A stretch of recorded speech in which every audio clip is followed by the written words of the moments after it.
Can you pause for a second? I'm in the middle of a transaction. We just need to confirm who you are. I work here. This is my ID. That doesn't tell us what we need. It's a state-issued permit. You can check it. We'll verify later. Step away from the register. Why? I'm scheduled until 4. Ma'am, don't complicate this. You're detaining me? Until we sort it out. The grocery store was operating normally that afternoon. It was a weekday, late morning with a steady flow of customers moving through the aisles. Nothing about the setting suggested urgency. Employees followed routine tasks, restocking shelves, scanning items, answering basic questions. The cashier at the center of the interaction had been on shift since early morning and was assigned to a regular checkout lane near the front. The federal agents did not enter the store because of her. They were part of a broader enforcement operation taking place in the area that day. Their assignment involved verifying identities connected to employment compliance.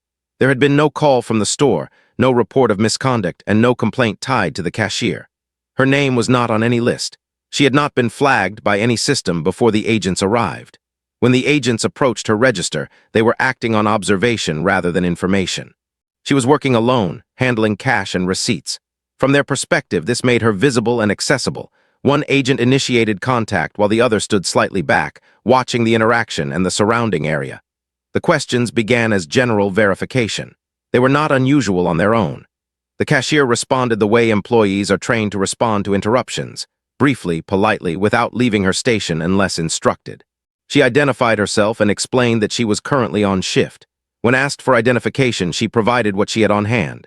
The document she showed was valid for her employment and legal status. It was issued through proper channels and had been accepted by her employer during hiring. At this point, procedure required verification. The information could have been checked through internal systems or by contacting a supervisor. That step did not happen. Instead, the agents treated the document as insufficient without confirming whether it met the standard for their inquiry. The decision was not announced or explained. It simply became the new direction of the interaction. The environment stayed calm. Customers continued placing items on the conveyor belt. Another cashier opened a nearby lane to manage the growing line. No one raised their voice. The agents did not accuse her of a specific violation. They spoke in general terms, suggesting uncertainty rather than certainty. Still, their position carried authority, and their instructions were followed. This is where the misunderstanding began to solidify. From the cashier's perspective, she had complied fully. From the agent's perspective, compliance was conditional on verification they had not yet performed. Instead of pausing to confirm the facts, the agents moved forward as if the absence of immediate confirmation justified detention. Situations like this rely heavily on assumptions made under time pressure.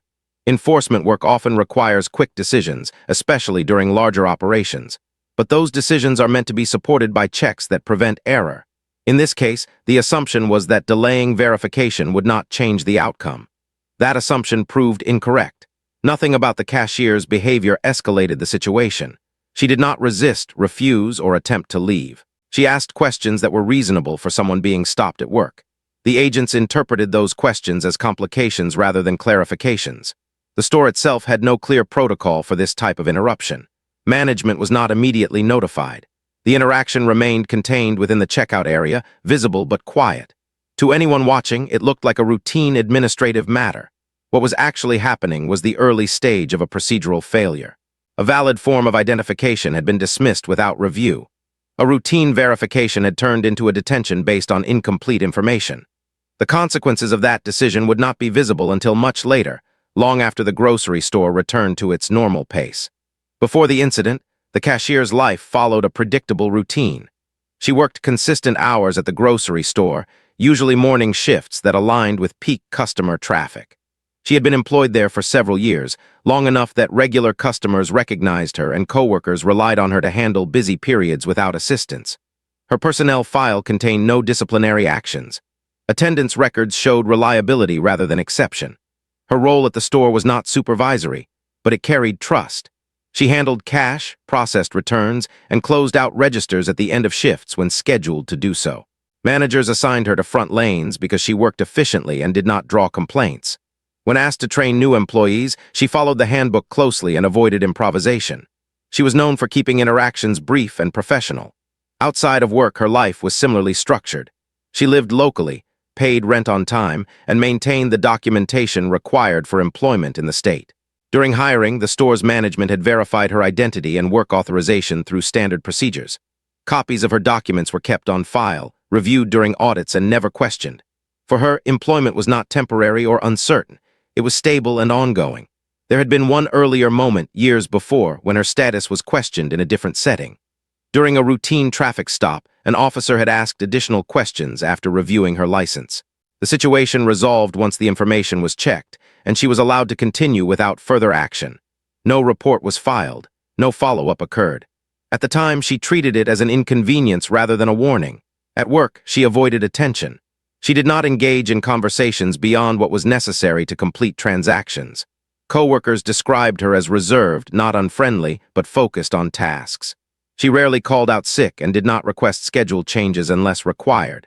When shifts ran late, she stayed until coverage arrived. Management trusted that if she said something was handled, it was. Her understanding of authority came largely from workplace rules. If someone with official credentials asked for information, she provided it. If a process required waiting, she waited. She had no reason to believe that following instructions would lead to problems. Past interactions with inspectors or auditors had been brief and procedural, involving paperwork and signatures, not prolonged questioning. The grocery store itself operated under frequent compliance checks. Health inspectors, corporate auditors, and delivery verifications were common. Employees were trained not to argue and not to interfere. Present documentation when asked. Call a manager if unsure. Continue working if permitted. The cashier followed this guidance consistently. On the day of the incident, she did not anticipate any deviation from routine. She had clocked in on time, completed opening tasks, and taken her position at the register. Her focus was on completing transactions efficiently. When the agents approached, she responded in line with prior experience. Answer the question, show identification, return to work if allowed. There was nothing in her background that suggested risk, conflict, or instability. No history of disputes with law enforcement. No record of employment violations. Her presence at the register was not unusual. It was expected.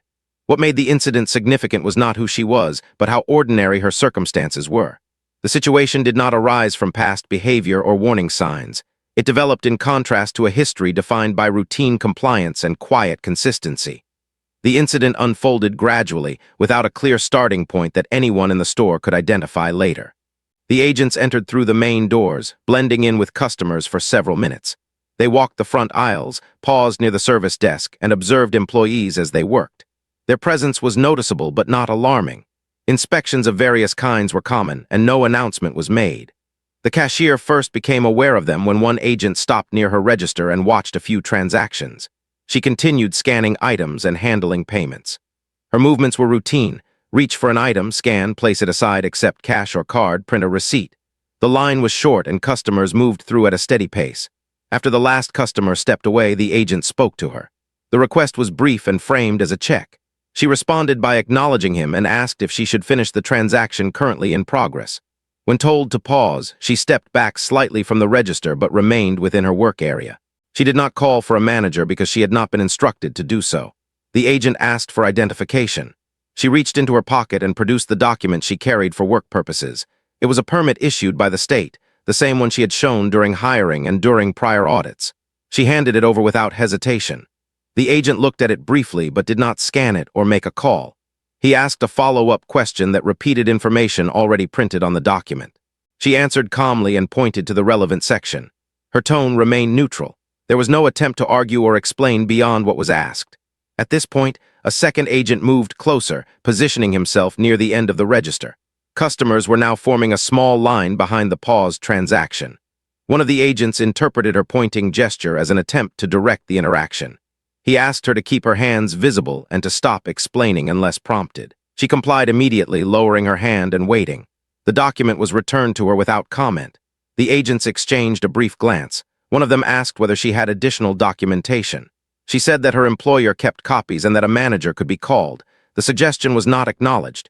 Instead, she was told to step fully away from the register. She did so, moving to the side as instructed. Another employee opened the adjacent lane to handle waiting customers. The store's operations adjusted quietly around the interaction, keeping disruption to a minimum. The questions continued, circling the same points: where she lived, how long she had worked there, whether she understood why she was being asked. Each answer matched the information already provided. No inconsistencies were identified, but none were resolved either. The discomfort did not come from what was said, but from what was not happening. The agents did not verify the document. They did not contact store management. They did not explain the standard being applied. Time passed without clarity. The cashier remained where she had been placed, hands still, eyes forward. She did not attempt to return to work. She did not raise her voice. The interaction remained controlled, but it was no longer routine. A simple workplace check had shifted into something else, driven by a decision to proceed without confirmation. The escalation did not announce itself. It developed through repetition. One agent restated questions that had already been answered, changing the wording slightly each time. The cashier responded consistently, offering the same information without embellishment. She did not challenge the questions, but she began asking whether someone could verify her documents. Each request was met with a neutral response or ignored altogether. A customer standing near the end of the aisle paused and watched for a moment before moving on. Another employee glanced over from the adjacent register, then returned to scanning items. No one interfered. The agent's presence suggested that the situation was under control even as it drifted further from procedure.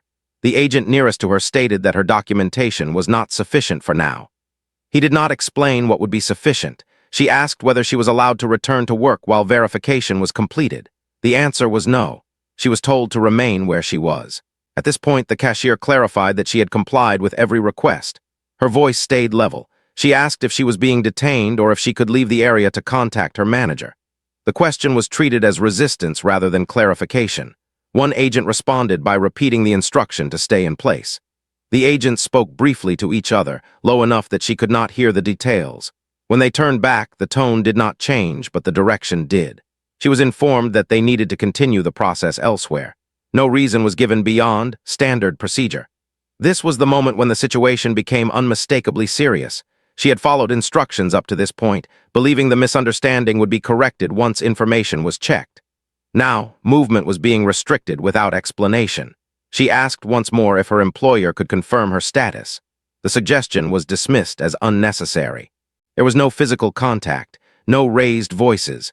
The pressure came from certainty expressed without evidence. The agents assumed control of the next steps without stating what those steps were. The cashier felt the weight of the decision in the pause that followed their instruction. One of the agents noted that refusing to comply would make things harder. The phrase was not threatening, but it narrowed her options. She understood that continuing to question the process might be interpreted as non-cooperation. She chose to remain still and comply. A supervisor from the store approached the area after noticing the prolonged delay. He asked if there was an issue. One agent responded that it was a federal matter and did not require store involvement. The supervisor stepped back, uncertain how to proceed.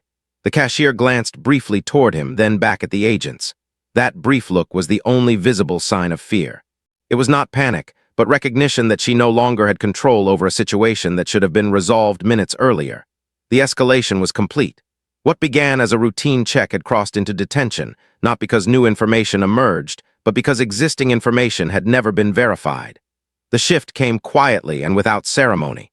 One of the agents stepped aside to make a call, speaking in a low voice near the front windows. The other remained with the cashier, no longer asking questions. Minutes passed. The store continued operating around them, but the focus of the interaction had stalled. When the agent returned, he was no longer addressing the cashier directly. He asked his partner to confirm a name and date of birth. The information was relayed again, unchanged. This time it was entered into a system. The cashier watched the process without comment. Shortly after, a supervisory agent arrived at the store. He did not approach with urgency. He asked for a brief summary of what had occurred and reviewed the document that had been dismissed earlier. He compared it against information on his device. The check took less than a minute. The supervisor asked whether verification had been logged. There was no immediate answer. He asked whether store management had been contacted. Again, there was hesitation. The cashier stood nearby, still separated from her register, listening but not addressed. The supervisor looked at the permit again and asked a clarifying question about its issuance. The cashier answered. He nodded and turned back to the agents. He stated that the documentation was valid and that her employment status was lawful. There was no raised voice, only a correction delivered matter-of-factly. The atmosphere shifted, not dramatically but noticeably. The agents who had initiated the stop became quieter. One stepped back and adjusted his stance. The other avoided eye contact. Certainty that had driven the earlier decisions was gone, replaced by uncertainty about how the situation had progressed so far. The supervisor asked why verification had not occurred earlier. One agent said they intended to confirm it later. The supervisor paused, then asked why detention had been initiated without confirmation. No answer followed. Store management was finally acknowledged. The supervisor explained that the cashier was cleared to return to work. He did not apologize directly. He stated that there had been a misunderstanding and that the matter was resolved. The cashier was told she could go back to her register. She asked if she needed to document anything. The supervisor said that an internal report would be filed. He advised her that she could request a copy through formal channels if needed. As she walked back toward her lane, the agents gathered their materials. One of them remained near the entrance, watching but no longer intervening.